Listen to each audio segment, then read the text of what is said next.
Hello, everyone. Thank you for joining, and welcome to Relaxing Readings, Narration for Relaxation. Today's reading is the classic Sherlock Holmes mystery, The Red-Headed League, written by Sir Arthur Conan Doyle and originally published in August of 1891.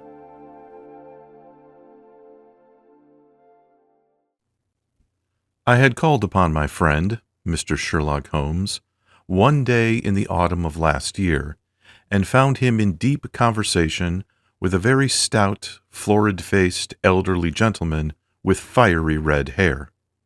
With an apology for my intrusion, I was about to withdraw when Holmes pulled me abruptly into the room and closed the door behind me. "You could not possibly have come at a better time, my dear Watson," he said cordially. "I was afraid that you were engaged." "So I am. Very much so." "Then I can wait in the next room." "Not at all. This gentleman, Mr. Wilson, has been my partner and helper in many of my most successful cases, and I have no doubt that he will be of the utmost use to me in yours also." The stout gentleman half rose from his chair and gave a bob of greeting, with a quick little questioning glance from his small, fat-encircled eyes. "Try the settee," said Holmes, relapsing into his armchair and putting his fingertips together, as was his custom when in judicial moods. "I know, my dear Watson, that you share my love of all that is bizarre and outside the conventions and humdrum routine of everyday life. You have shown your relish for it by the enthusiasm which has prompted you to chronicle, and, if you will excuse me saying so, somewhat to embellish so many of my own little adventures." "Your cases have indeed been of the greatest interest to me," I observed. "You will remember that I remarked the other day, just before we went into the very simple problem presented by Miss Mary Sutherland, that for strange effects and extraordinary combinations, we must go to life itself, which is always far more daring than any effort of the imagination. A proposition which I took the liberty of doubting." "You did, Doctor. But none the less, you must come round to my view, for otherwise I shall keep on piling fact upon fact on you until your reason breaks down under them and acknowledges me to be right. Now, Mr. Jabez Wilson here has been good enough to call upon me this morning, and to begin a narrative which promises to be one of the most singular which I have listened to for some time. You have heard me remark that the strangest and most unique things are very often connected, not with the larger, but with the smaller crimes, and occasionally, indeed, where there is room for doubt whether any positive crime has been committed. As far as I have heard, it is impossible for me to say whether the present case is an instance of crime or not, but the course of events is certainly among the most singular that I have ever listened to. Perhaps, Mr. Wilson, you would have the great kindness to recommence your narrative. I ask you not merely because my friend Dr. Watson has not heard the opening part, but also because the peculiar nature of the story makes me anxious to have every possible detail from your lips. As a rule, when I have heard some slight indication of the course of events, I am able to guide myself by the thousands of similar cases which occur to my memory. In the present instance, I am forced to admit that the facts are, to the best of my belief, unique." The portly client puffed out his chest with an appearance of some little pride, and pulled a dirty and wrinkled newspaper from the inside pocket of his greatcoat. As he glanced down the advertisement column, with his head thrust forward and the paper flattened out upon his knee, I took a good look at the man and endeavored, after the fashion of my companion, to read the indications which might be presented by his dress or appearance. I did not gain very much, however, by my inspection. Our visitor bore every mark of being an average commonplace British tradesman, obese, pompous, and slow. He wore rather baggy gray shepherd's check trousers, a not overclean black frock coat, unbuttoned in the front, and a drab waistcoat with a heavy, brassy Albert chain, and a square, pierced bit of metal dangling down as an ornament. A frayed top hat and a faded brown overcoat with a wrinkled velvet collar lay upon a chair beside him. Although look as I would, there was nothing remarkable about the man to save his blazing red hair, and the expression of extreme chagrin and discontent upon his features. Sherlock Holmes' quick eye took in my occupation, and he shook his head with a smile as he noticed my questioning glances. Beyond the obvious facts that he has had at some time done manual labor, that he takes snuff, that he is a Freemason, that he has been in China, and that he has done a considerable amount of writing lately, I can deduce nothing else. Mr. Wilson started up in his chair, with his forefinger upon the paper, but his eyes upon my companion. "How in the name of good fortune did you know all that, Mr. Holmes?" he asked.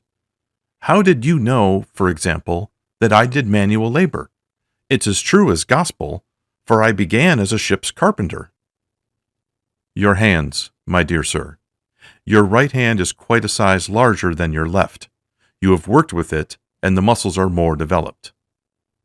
"Well, the snuff, then, and the Freemasonry." "I won't insult your intelligence by telling you how I read that, especially as, rather against the strict rules of your order, you use an arc and compass breastpin." "Ah, of course. I forgot that. But the writing? What else can be indicated by the right cuff so very shiny for 5 inches, and the left one with the smooth patch near the elbow where you rested upon the desk?" "Well, but China. The fish that you have tattooed immediately above your right wrist could have only been done in China. I have made a small study of tattoo marks, and have even contributed to the literature of the subject. That trick of staining the fish's scales of a delicate pink is quite peculiar to China. When, in addition, I see a Chinese coin hanging from your watch chain, the matter becomes even more simple." Mr. Wilson laughed heavily. "Well, I never," he said. "I thought at first that you had done something clever, but I see that there was nothing in it after all." "I begin to think, Watson," said Holmes, "that I make a mistake in explaining. Omne ignotum pro magnifico, you know, and my poor little reputation, such as it is, will suffer shipwreck if I am so candid. Can you not find the advertisement, Mr. Wilson?" "Yes, I have got it now," he answered with thick red finger planted halfway down the column. "Here it is. This is what began it all. You just read it for yourself, sir." I took the paper from him and read as follows. "To the Red-Headed League. On account of the bequest of the late Ezekiah Hopkins of Lebanon, Pennsylvania, USA, there is now another vacancy open which entitles a member of the League to a salary of £4 a week for purely nominal services. All red-headed men who are sound in body and mind, and above the age of 21 years, are eligible. Apply in person on Monday at 11 o'clock to Duncan Ross at the offices of the League, 7 Pope's Court, Fleet Street." "What on earth does this mean?" I exclaimed after I had twice read over the extraordinary announcement. Holmes chuckled and wriggled in his chair, as was his habit when in high spirits. "It is a little off the beaten track, isn't it?" said he. "And now, Mr. Wilson, off you go at scratch and tell us all about yourself, your household, and the effect which this advertisement had upon your fortunes. You will first make a note, Doctor, of the paper and the date." "It is the Morning Chronicle of April 27, 1890, just 2 months ago." "Very good. Now, Mr. Wilson." "Well, it is just as I have been telling you, Mr. Sherlock Holmes," said Mr. Wilson, mopping his forehead. "I have a small pawnbroker's business at Coburg Square, near the city. It's not a very large affair, and of late years it has not done more than just give me a living. I used to be able to keep 2 assistants, but now I only keep 1, and I would have a job to pay him, but that he is willing to come for half wages so as to learn the business. "What is the name of this obliging youth?" asked Sherlock Holmes. "His name is Vincent Spaulding, and he's not such a youth, either. It's hard to say his age. I should not wish a smarter assistant, Mr. Holmes, and I know very well that he could better himself and earn twice what I am able to give him.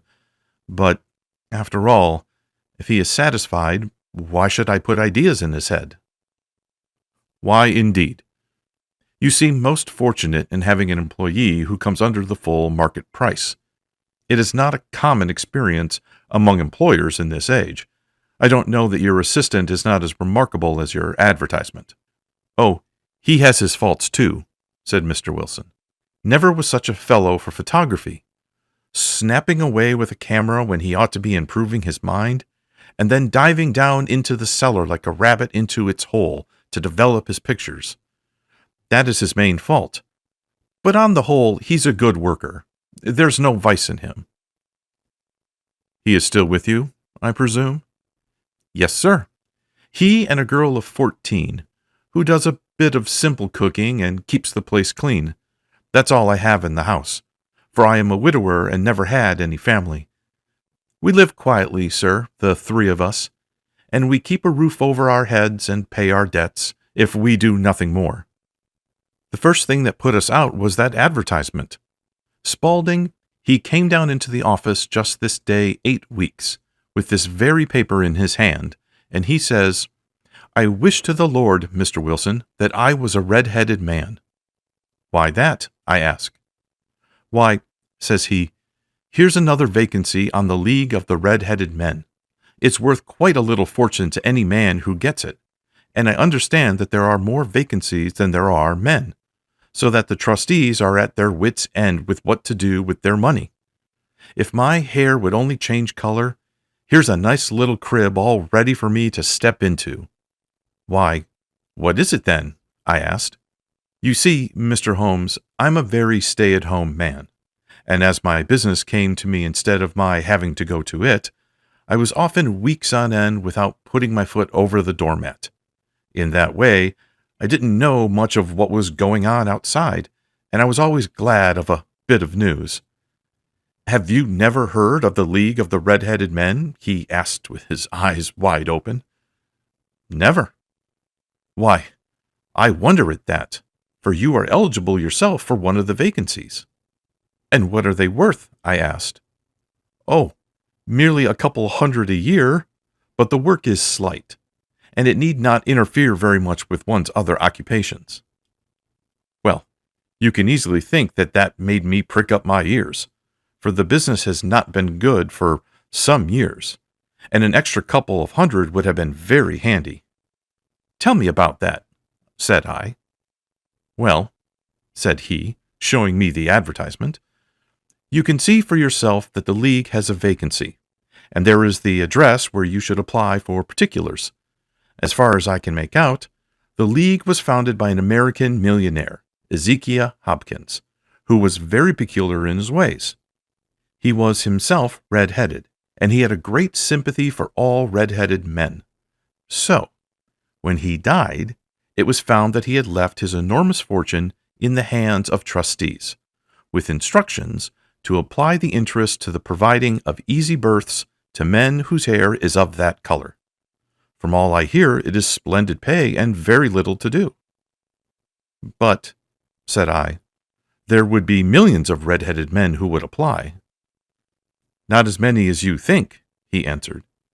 'You see, it is really confined to Londoners and to grown men. This American had started from London when he was young, and he wanted to do the old town a good turn. Then, again, I have heard it is no use for applying if your hair is light red, or dark red, or anything but real bright, blazing, fiery red. Now, if you cared to apply, Mr. Wilson, you would just walk in. But perhaps it would hardly be worth your while to put yourself out of the way for the sake of a few £100.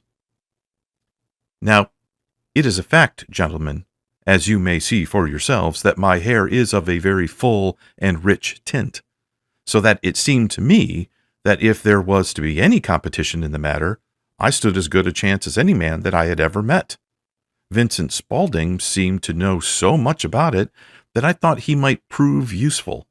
So I just ordered him to put up the shutters for the day and to come right away with me.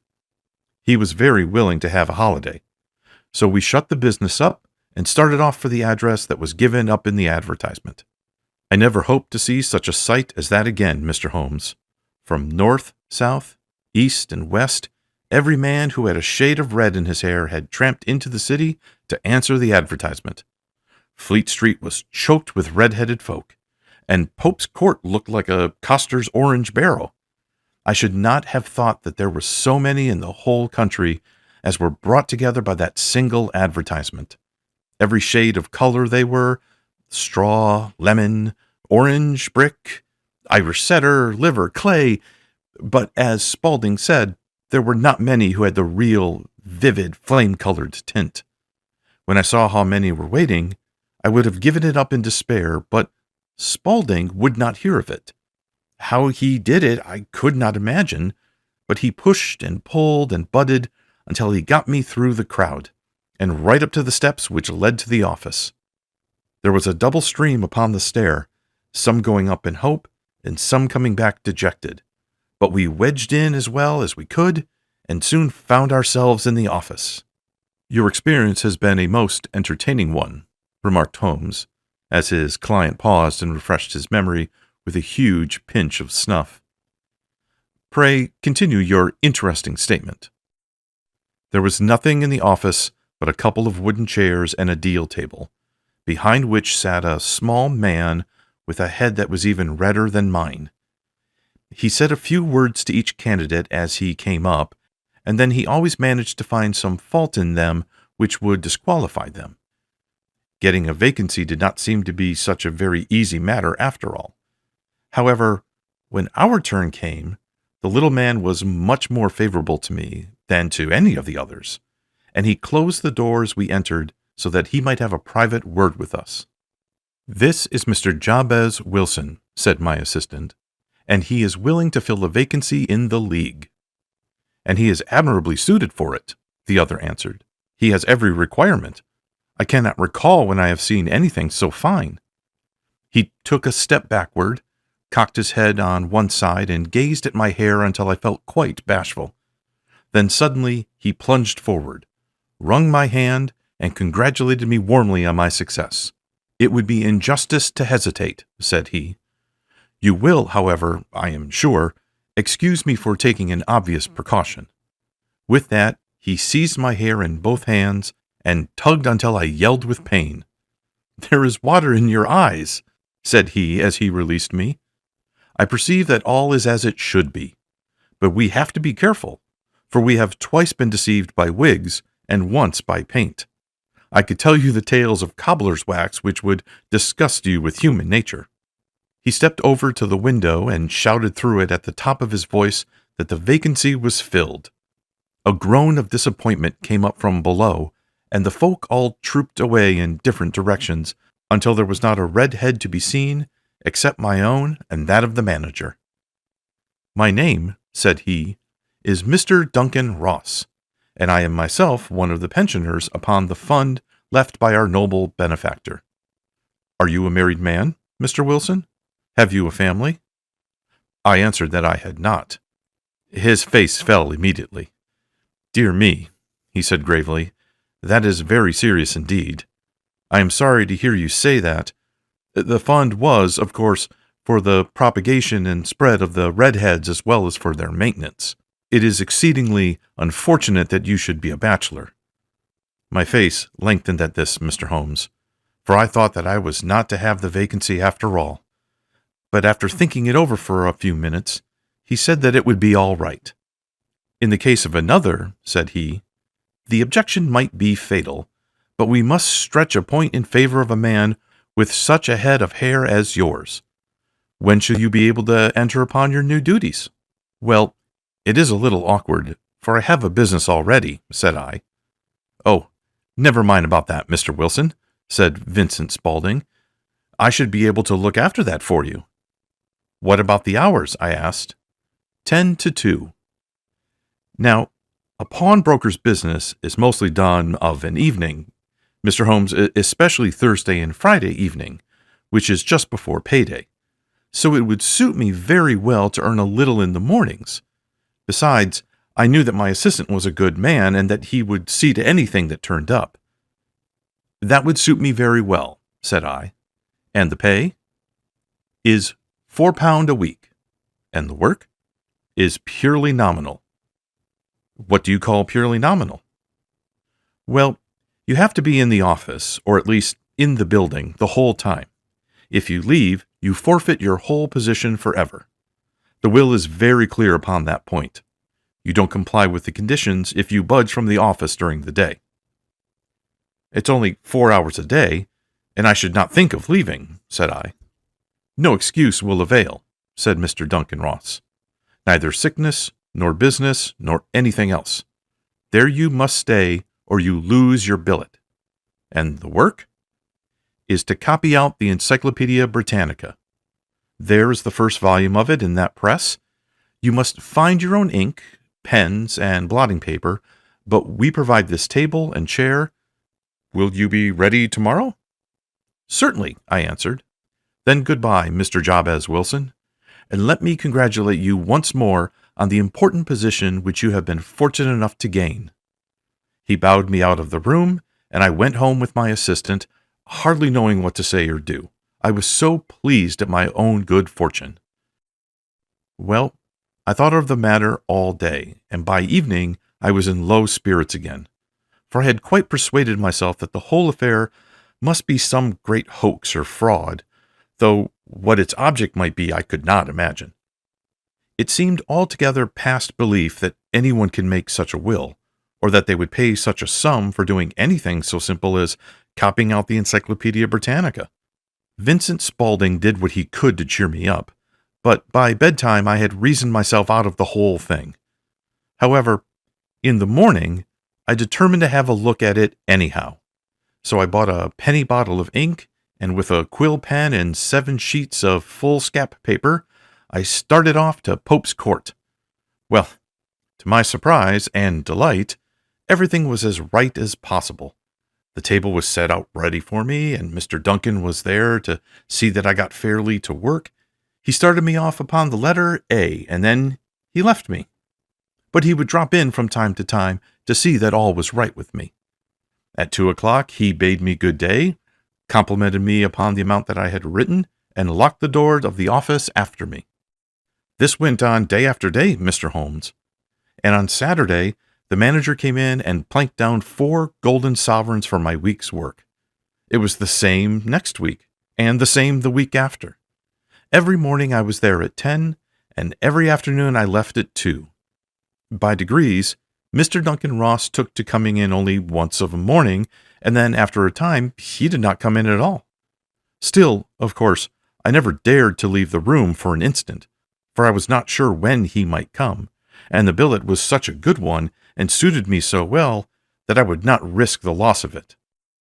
8 weeks passed away like this, and I had written about abbots and archery and armor and architecture and Attica, and hoped with diligence that I might get on to the B's before very long. It cost me something in foolscap, and I had pretty nearly filled a shelf with my writings, and then suddenly the whole business came to an end. To an end? Yes, sir. And no later than this morning. I went to my work as usual at 10 o'clock, but the door was shut and locked, with a little square of cardboard hammered onto the middle of the panel with a tack. Here it is, and you can read for yourself. He held up a piece of white cardboard about the size of a sheet of notepaper. It read on in this fashion. The Red-Headed League is dissolved. October 9, 1890. Sherlock Holmes and I surveyed this curt announcement, and the ruleful face behind it, until the comical side of the affair so completely overtopped every other consideration that we both burst out into a roar of laughter. "I cannot see that there is anything very funny," cried our client, flushing up to the roots of his flaming head. "If you can do nothing better than laugh at me, I can go elsewhere." "No, no," cried Holmes, shoving him back into the chair from which he had half risen. I really wouldn't miss your case for the world. It is most refreshingly unusual. But there is, if you'll excuse my saying so, something just a little funny about it. Pray, what steps did you take when you found the card upon the door?" "I was staggered, sir. I did not know what to do. Then I called at the offices around, but none of them seemed to know anything about it. Finally, I went to the landlord, who is an accountant living on the ground floor, and I asked him if he could tell me what had become of the Red-Headed League. He said that he had never heard of any such body. Then I asked him who Mr. Duncan Ross was. He answered that name was new to him. 'Well,' said I, 'the gentleman at number 4. "'What, the red-headed man?' "'Yes.' "'Oh,' said he, 'his name was William Morris. He was a solicitor and was using my room as a temporary convenience until his new premises were ready. He moved out yesterday.' "'Where can I find him?' "'Oh, at his new offices. He did tell me the address. Yes, 17 King Edward Street, near St. Paul's.' I started off, Mr. Holmes, but when I got to that address, it was a manufactory of artificial kneecaps, and no one in it had ever heard of either Mr. William Morris or Mr. Duncan." "And what did you do then?" asked Holmes. "I went home to Saxe Coburg Square, and I took the advice of my assistant. But he could not help me in any way. He could only say that if I waited, I should hear by post. But that was not quite good enough, Mr. Holmes. I did not wish to lose such a place without a struggle.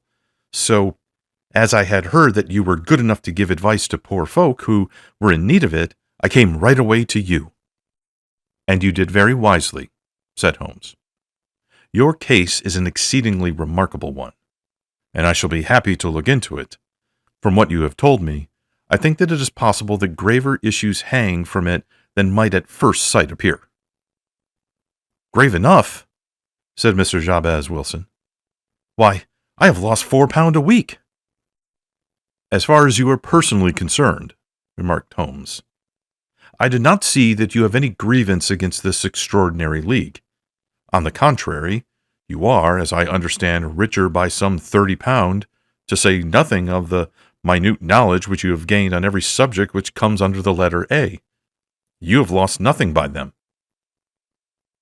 "No, sir, but I want to find out about them, and who they are, and what their object was in playing this prank, if it was a prank, upon me. It was a pretty expensive joke for them, for it cost them £32. "We shall endeavor to clear up these points for you. And first, one of two questions, Mr. Wilson. This assistant of yours who first called your attention to the advertisement, how long had he been with you?" "About a month, then." "How did he come?" "In answer to an advertisement." "Was he the only applicant?" "No, I had a dozen." "Why did you pick him?" "Because he was handy and would come cheap." "At half wages, in fact." "Yes." "What is he like, this Vincent Spaulding?" "Small, stout-built, very quick in his ways, no hair on his face, though he's not short of 30. Has a white splash of acid upon his forehead." Holmes sat up in his chair in considerable excitement. "I thought as much," said he. "Have you ever observed that his ears are pierced for earrings?" "Yes, sir. He told me that a gypsy had done it for him when he was a lad." Said Holmes, sinking back in deep thought. "He is still with you?" "Oh, yes, sir. I've only just left him." "And has your business been attended to in your absence?" "Nothing to complain of, sir. There's never very much to do of a morning." "That will do, Mr. Wilson. I shall be happy to give you an opinion upon the subject in the course of a day or two. Today is Saturday, and I hope that by Monday we may come to a conclusion."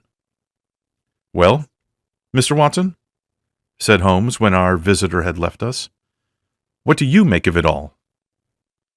"I make nothing of it," I answered frankly. "It is a most mysterious business." "As a rule," said Holmes, "the more bizarre a thing is, the less mysterious it proves to be. It is your commonplace, featureless crimes which are really puzzling, just as a commonplace face is the most difficult to identify. But I must prompt over this matter. "What are you going to do, then?" I asked.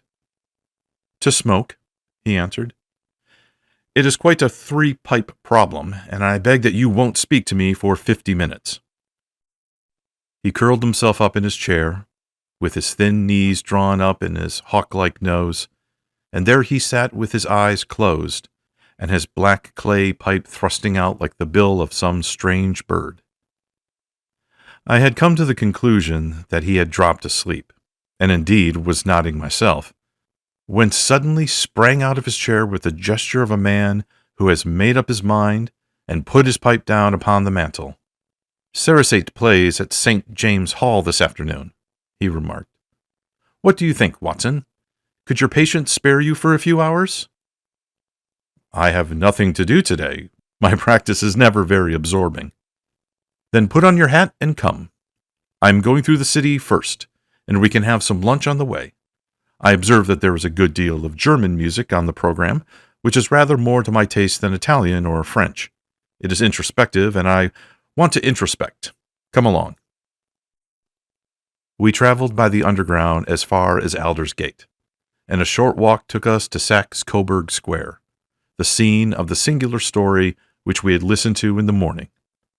It was a poky, little, shabby, genteel place, where 4 lines of dingy, 2-storied brick houses looked out into a small, railed-in enclosure, where a lawn of weedy grass and a few clumps of faded laurel made a hard right against a smoke-laden and uncongenial atmosphere.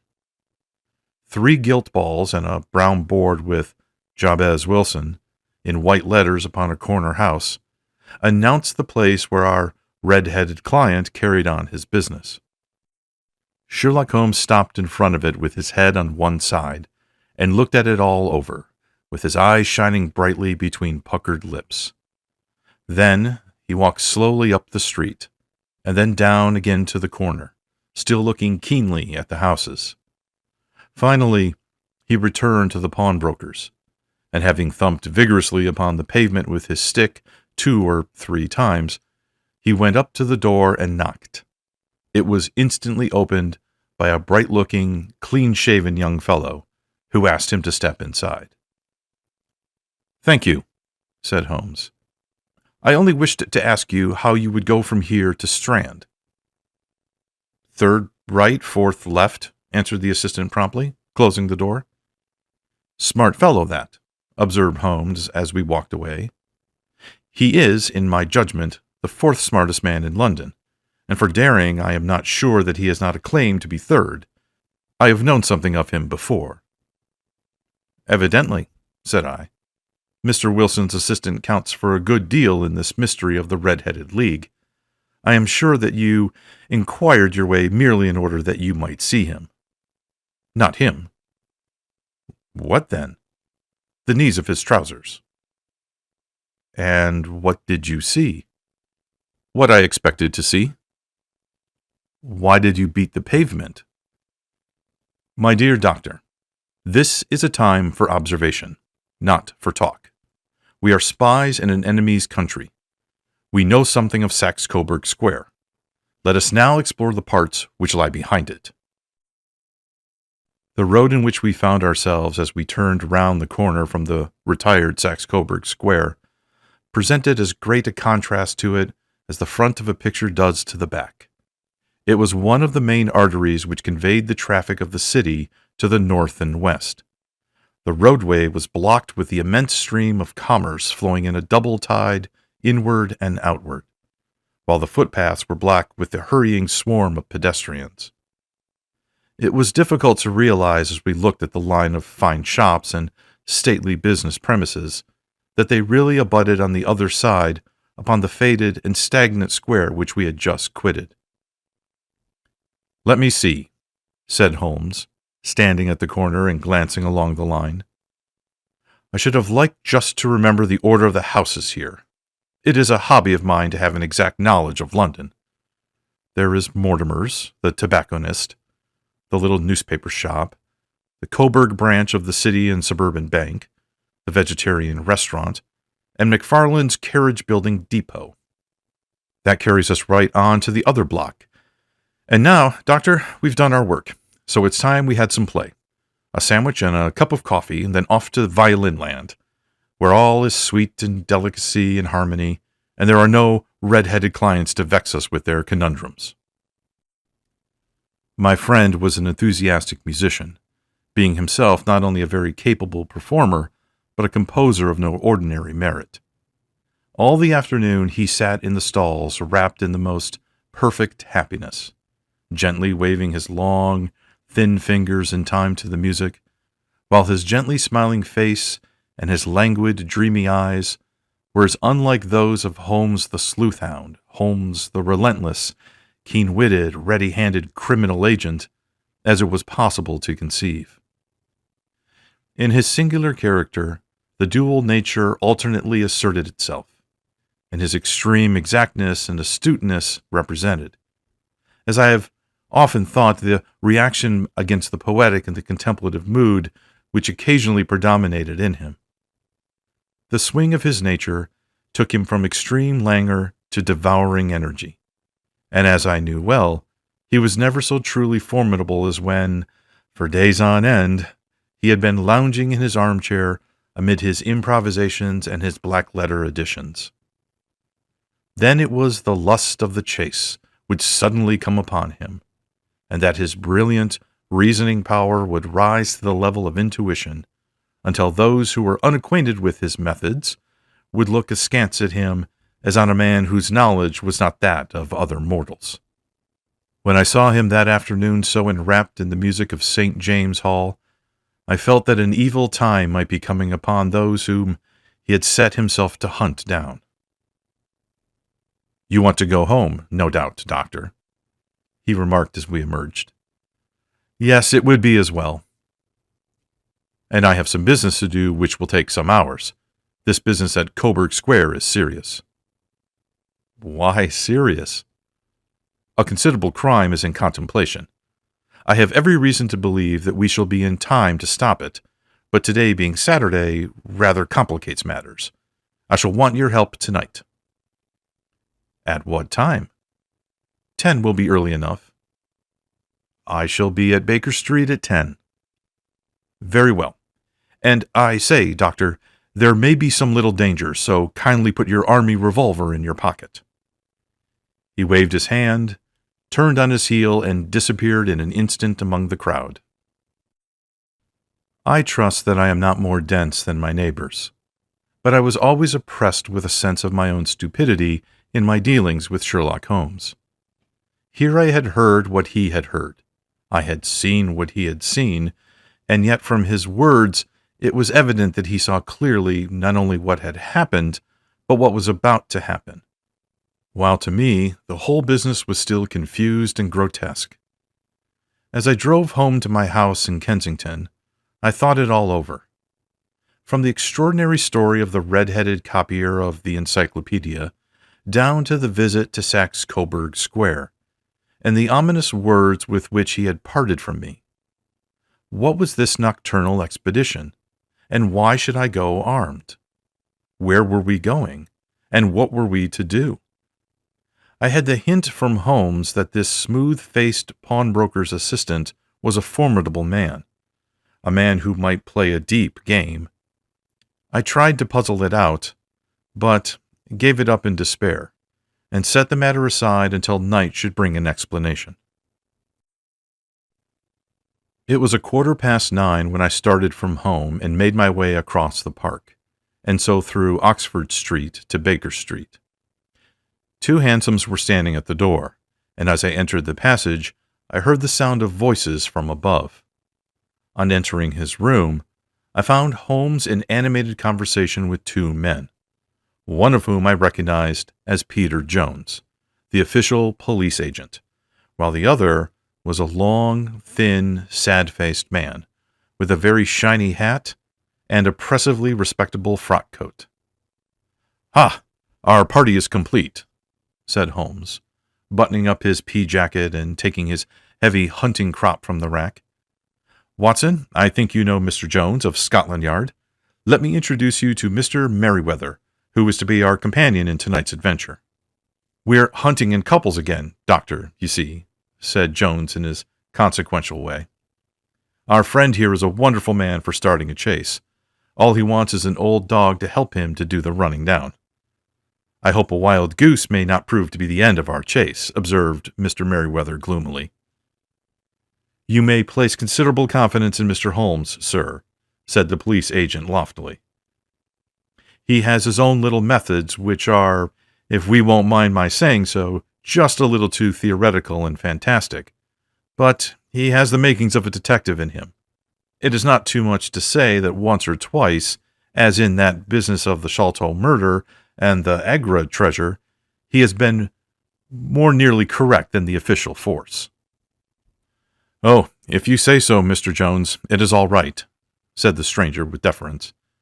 Still, I confess that I miss my rubber. It is the first Saturday night for 27 years that I have not had my rubber. I think you will find, said Sherlock Holmes, that you will play for a higher stake tonight than you have ever done yet, and that the play will be more exciting. For you, Mr. Merriweather, the stake will be some £30,000, and for you, Jones, it will be the man upon whom you wish to lay your hands. John Clay, the murderer, thief, smasher, and forger. He's a young man, Mr. Merriweather, but he is at the head of his profession, and I would rather have my bracelets on him than on any criminal in London. He's a remarkable man, is young John Clay. His grandfather was a royal duke. His brain is as cunning as his fingers, and though we meet signs of him at every turn, we never know where to find the man himself. He'll crack a crib in Scotland one week and be raising money to build an orphanage in Cornwall the next. I've been on his track for years and have never set eyes on him yet. I hope that I may have the pleasure of introducing you tonight. I've had one or two turns also with Mr. John Clay, and I agree with you that he is at the head of his profession. It is past 10, however, and quite time that we started. If you two will take the first hansom, Watson and I will follow in the second. Sherlock Holmes was not very communicative during the long drive, and lay back in the cab humming the tunes which he had heard in the afternoon. We rattled through an endless labyrinth of gaslit streets until we emerged into Farrington Street. We are close there now, my friend remarked. This fellow Merriweather is a bank director, and personally interested in the matter. I thought it as well to have Jones with us also. He is not a bad fellow, though an absolute imbecile in his profession. He has one positive virtue. He is as brave as a bulldog, and as tenacious as a lobster if he gets his claws upon anyone. Here we are, and they are waiting for us. We had reached the same crowded thoroughfare in which we had found ourselves in the morning. Our cabs were dismissed, and following the guidance of Mr. Merriweather, we passed down a narrow passage and through a side door which he opened for us. Within there was a small corridor, which ended in a very massive iron gate.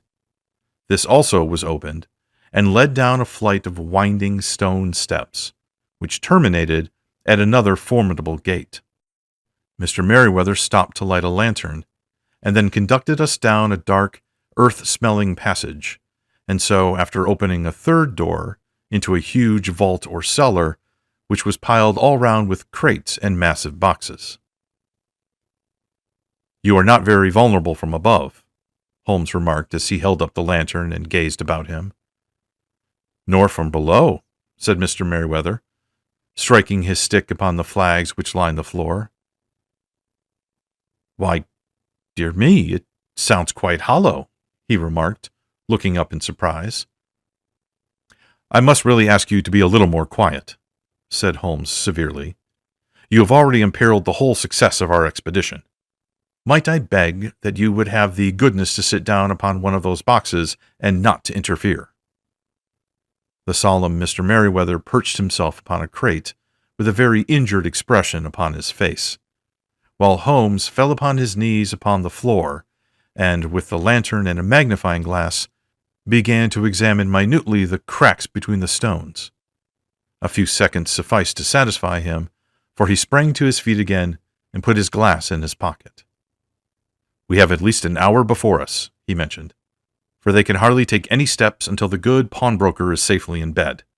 Then they will not lose a minute, for the sooner they do their work, the longer time they will have for their escape. We are at present, Doctor, as no doubt you have divined, in the cellar of the city branch of one of the principal London banks. Mr. Merryweather is the chairman of directors, and he will explain to you that there are reasons why the more daring criminals of London should take a considerable interest in this cellar at present." "It is our French gold," whispered the director. "We have several warnings that an attempt might be made upon it." "Your French gold?" "Yes. We had occasion some months ago to strengthen our resources and borrowed for that purpose 30,000 Napoleons from the Bank of France. It has become known that we have never had occasion to unpack the money, and that it is still lying in our cellar. The crate upon which I sit contains 2,000 Napoleons packed between layers of lead foil. Our reserve of bullion is much larger at present than is usually kept in a single branch office, and the directors have had misgivings upon the subject." "Which were very well justified," observed Holmes. "And now it is time that we arranged our little plans. I expect that within an hour matters will come to a head. In the meantime, Mr. Merryweather, we must put the screen over that dark lantern." "And sit in the dark?" "I'm afraid so. I had brought a pack of cards in my pocket, and thought that, as we were a partie carrée, you might have your rubber after all. But I see that the enemy's preparations have gone so far that we cannot risk the presence of a light. And, first of all, we must choose our positions. These are daring men, and though we shall take them at a disadvantage, they may do us some harm unless we are careful. I shall stand behind this crate, and do you conceal yourselves behind those. Then, when I flash a light upon them, close in swiftly. If they fire, Watson, have no compunction about shooting them down." I placed my revolver, cocked, upon the top of the wooden case behind which I crouched. Holmes shut the slide across the front of his lantern and left us in pitch darkness. Such an absolute darkness I have never before experienced. The smell of hot metal remained to assure us that the light was still there, ready to flash out at a moment's notice. To me, with my nerves worked up to a pitch of expectancy, there was something depressing and subduing in the sudden gloom, and in the cold, dank air of the vault. "They have but one retreat," whispered Holmes. "That is back through the house into Saxe Coburg Square. I hope that you have done what I asked you, Jones." "I have an inspector and 2 officers waiting at the front door." "Then we have stopped all the holes, and now we must be silent and wait." What a time it seemed. From comparing notes afterward, it was but an hour and a quarter, yet it appeared to me that the night may have almost gone, and the dawn be breaking above us. My limbs were weary and stiff, for I feared to change my position, yet my nerves were worked up in the highest pitch of tension, and my hearing was so acute that I could not only hear the gentle breathing of my companions, but I could distinguish the deeper, heavier in-breath of the bulky Jones from the thin, sighing note of the bank director. From my position, I could look over the case in the direction of the floor. Suddenly, my eyes caught the glint of a light. At first, it was but a lurid spark upon the stone pavement. Then it lengthened out until it became a yellow line, and then, without any warning or sound, a gash seemed to open, and a hand appeared, a white, almost womanly hand, which felt about in the center of the area of light. For a minute or more, the hand, with its writhing fingers, protruded out to the floor.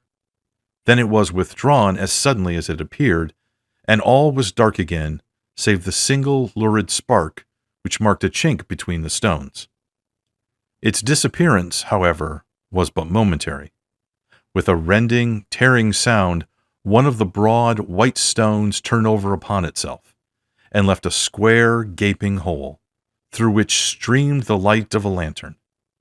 Over the edge there peeped a clean-cut, boyish face, which looked keenly about it, and then, with a hand on either side of the aperture, drew itself shoulder-high and waist-high until one knee rested upon the edge.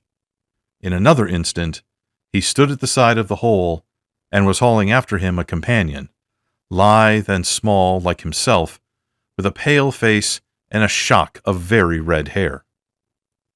"It's all clear," he whispered. "Have you the chisel and the bags?"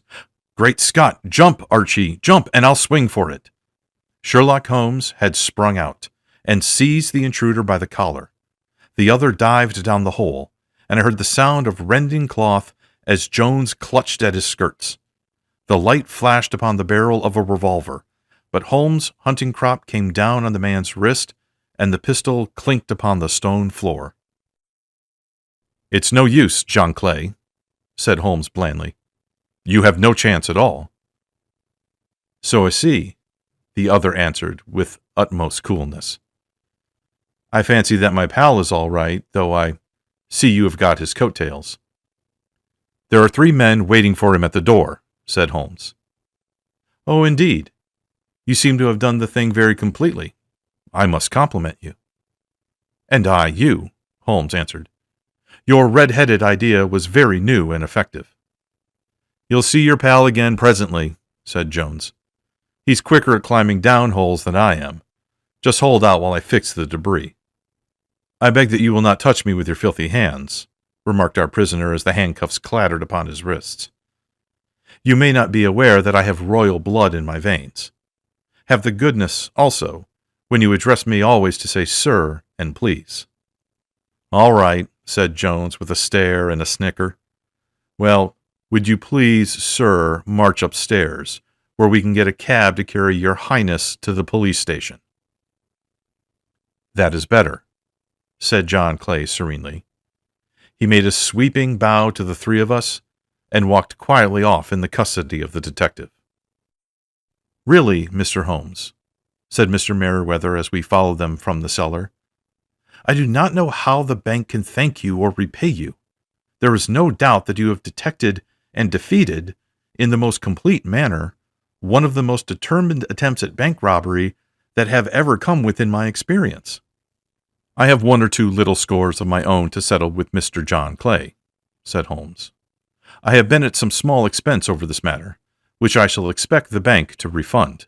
But beyond that I am amply repaid by having had an experience which is in many ways unique, and by hearing the very remarkable narrative of the Red-Headed League.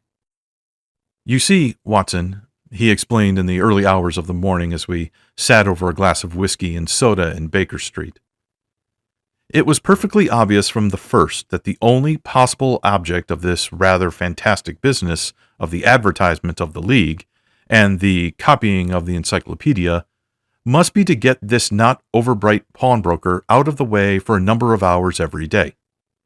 It was a curious way of managing it, but, really, it would be difficult to suggest a better. The method was no doubt suggested to Clay's ingenious mind by the color of his accomplice's hair. The £4 a week was a lure which must draw him, and what was it to them, who were playing for thousands? They put in the advertisement, one rogue has the temporary office, the other rogue incites the man to apply for it, and together they managed to secure his absence every morning in the week. From the time that I had heard of the assistant having come for half wages, it was obvious to me that he had some strong motive for securing the situation." "But how could you guess what the motive was?" "The man's business was a small one, and there was nothing in his house which could account for such elaborate preparations and such an expenditure as they were at. It must then be something out of the house. What could it be? I thought of the assistant's fondness for photography, and his trick of vanishing into the cellar. The cellar. There was the end of this tangled clue. Then I made inquiries as to this mysterious assistant, and found that I had to deal with one of the coolest and most daring criminals in London. He was doing something in the cellar, something which took many hours a day for months on end. What could it be, once more? I could think of nothing save that he was running a tunnel to some other building. So far I had got when we went to visit the scene of action. I surprised you by beating upon the pavement with my stick. I was ascertaining whether the cellar stretched out in front or behind. It was not in front. Then I rang the bell. and as I hoped, the assistant answered it. We have had some skirmishes, but we have never set eyes upon each other before. I hardly looked at his face. His knees were what I wished to see. You must yourself have remarked how worn, wrinkled, and stained they were. They spoke of those hours of burrowing. The only remaining point was what they were burrowing for. I walked around the corner, saw the City and Suburban Bank abutted on our friend's premises, and felt that I had solved the problem. When you drove home after the concert, I called upon Scotland Yard and upon the chairman of the bank directors, with the result that you have seen. And how could you tell that they would make their attempt tonight? I asked. Well, when they closed their league offices, that was a sign that they cared no longer about Mr. Jabez Wilson's presence. In other words, that they had completed their tunnel. But it was essential that they should use it soon, as it might be discovered, or the bullion might be removed. Saturday would suit them better than any other day, as it would give them 2 days for their escape. For all these reasons, I expected them to come tonight. You reasoned it out beautifully, I exclaimed in unfeigned admiration. It is so long a chain, and yet every link rings true. It saved me from ennui, he answered, yawning. Alas, I already feel it closing in upon me. My life is spent in one long effort to escape from the commonplaces of existence. Their little problems help me to do this. And you are a benefactor of the race, said I.